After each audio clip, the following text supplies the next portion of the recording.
Hi hello ನಮಸ್ತೆ, ನಾನು ರಾಜು ಅಷ್ಟೇ. ನೀವು ನೋಡ್ತಿದ್ದೀರಾ centre point Kannada YouTube channel. Soujanya ಅತ್ಯಾಚಾರ ಕೊಲೆ ಪ್ರಕರಣವನ್ನ ಸರ್ಕಾರ ಗಂಭೀರವಾಗಿ ಪರಿಗಣಿಸಿಲ್ಲ. ರಾಜ್ಯ ಸರ್ಕಾರಕ್ಕೆ ಸುಪ್ರೀಂ ಕೋರ್ಟ್ ಚಾಟಿ.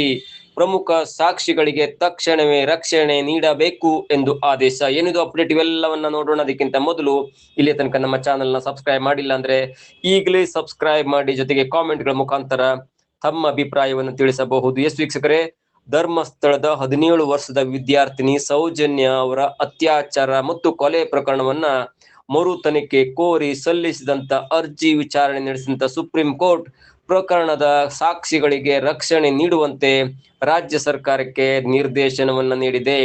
ಸೌಜನ್ಯ ತಾಯಿ ಕುಸುಮಾವತಿ ಗೌಡ ಸಲ್ಲಿಸಿದಂತ ಅರ್ಜಿಯನ್ನ ನ್ಯಾಯಮೂರ್ತಿ ಸಂಜಯ್ ಕುಮಾರ್ ನೇತೃತ್ವದ ದ್ವಿಸದಸ್ಯ ಪೀಠ ವಿಚಾರಣೆಯನ್ನ ನಡೆಸಿತು.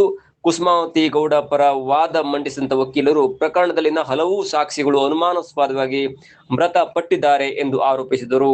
ಇದಕ್ಕೆ ಪ್ರತಿಕ್ರಿಯಿಸಿದಂತ ನ್ಯಾಯಾಲಯ, ರಾಜ್ಯ ಸರ್ಕಾರ ಈ ಪ್ರಕರಣವನ್ನ ಗಂಭೀರವಾಗಿ ಪರಿಗಣಿಸಿಲ್ಲ ಎಂದು ತರಾಟೆಗೆ ತೆಗೆದುಕೊಂಡಿತ್ತು. ಇದೇ ವೇಳೆ ರಾಜ್ಯ ಸರ್ಕಾರ ಮತ್ತು ಸಿಬಿಐ ಲಿಖಿತ ರೂಪದಲ್ಲಿ ಜುಲೈ 14ರ ಒಳಗೆ ಕೌಂಟರ್ ಅಫಿಡವಿಟ್ ಸಲ್ಲಿಸಲು ಕೂಡ ಸೂಚನೆಯನ್ನ ನೀಡಿತು ಸುಪ್ರೀಂ ಕೋರ್ಟ್.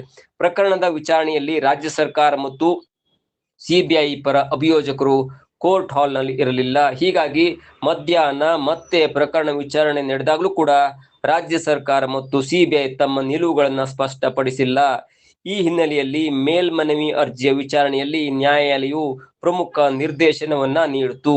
ಪ್ರಮುಖ ಸಾಕ್ಷಿಗಳು ಮತ್ತು ದಾಖಲೆಗಳನ್ನ ಮುಚ್ಚಿದ ಲಕೋಟೆಯಲ್ಲಿ ಅರ್ಜಿದಾರರ ಪರವಾಗಿ ಹಿರಿಯ ನ್ಯಾಯವಾದಿಗಳು ನ್ಯಾಯಾಲಯದ ಗಮನಕ್ಕೆ ತಂದಿದ್ದಾರೆ. ಇದಕ್ಕೆ ಮನ್ನಣೆ ನೀಡಿ ಪ್ರಕರಣದ ಎಲ್ಲಾ ಪ್ರಮುಖ ಸಾಕ್ಷಿಗಳಿಗೆ ತಕ್ಷಣದಿಂದಲೇ ರಕ್ಷಣೆ ನೀಡಬೇಕು.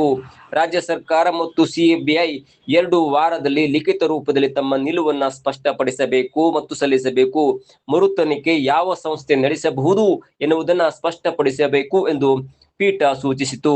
ಅರ್ಜಿದಾರರ ಪರವಾಗಿ ಕುಸುಮಾವತಿ ಗೌಡ ಅವರ ಪರವಾಗಿ ಹಿರಿಯ ನ್ಯಾಯವಾದಿಗಳಾದಂತಹ ಶೋಭಾ ಗುಪ್ತಾ, ಶೇಖರ್ ದೇವಸ್, ಸಂಜಯ್ ನುಲ್ವಿ, ಅಸ್ತೋಷ್ ದುಬೆ ಸೇರಿದಂತೆ ಅನೇಕ ನ್ಯಾಯವಾದಿಗಳು ಹಾಜರಿದ್ದರು.